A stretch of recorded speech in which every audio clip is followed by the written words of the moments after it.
Hey everyone, it's Dylan with SeaTee Aquatics, and today we're talking about heaters.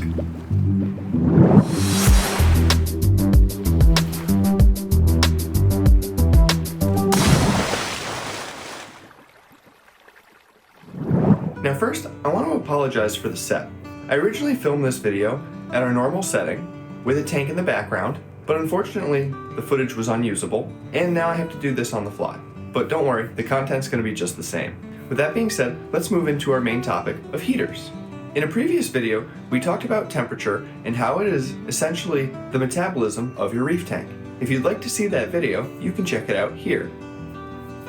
In today's video, we're going to talk about the two main types of heaters. The first is glass heaters, the second is titanium heaters. Now there are pros and cons to each type of heater and different use case scenarios for each type, so I'm going to go through those now. Starting with glass heaters, typically they include a temperature controller. The temperature controller is either digital or a dial built into the heater, and once you set it, you can typically just forget about it in the tank. The problem with glass heaters is, as they get old, and as over time the salt water in our tanks starts to wear away at the parts, they can leak, or worse, they can explode in the tank. If either of these are to occur, one, the electrical current from the heater can go through the water in the tank, killing a lot of the livestock. And another thing that can happen with glass heaters is they can explode, shooting glass shards throughout the tank, which is obviously not so great. So with that being said, I personally recommend replacing glass heaters on a yearly basis.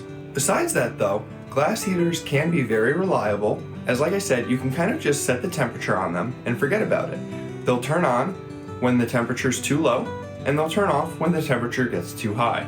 They also come in a wide variety of sizes, usually anywhere from 5 watts all the way up to 300 watts. So they can be used in a wide variety of fish tank sizes, anywhere from 15 gallons or smaller, anywhere up to even 100 gallons or more.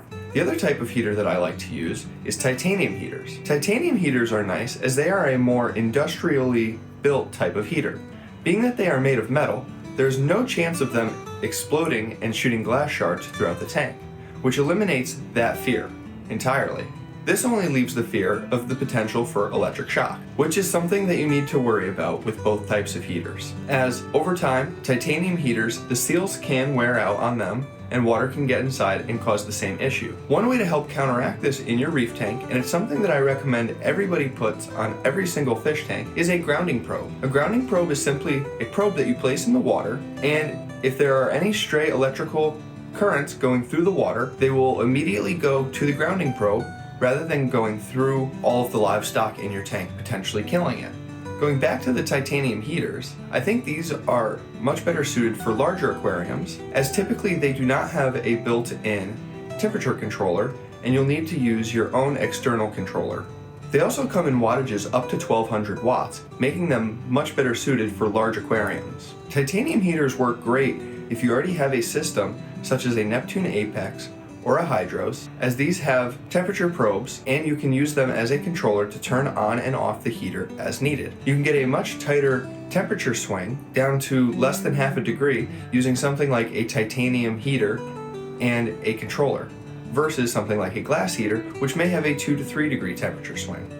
Although this is still acceptable for most cases. With that being said, I've now gone through the pros and cons of both types of heaters, and I've talked about the different use scenarios where glass heaters tend to work better for smaller aquariums and titanium heaters tend to work better for larger aquariums. So there you go.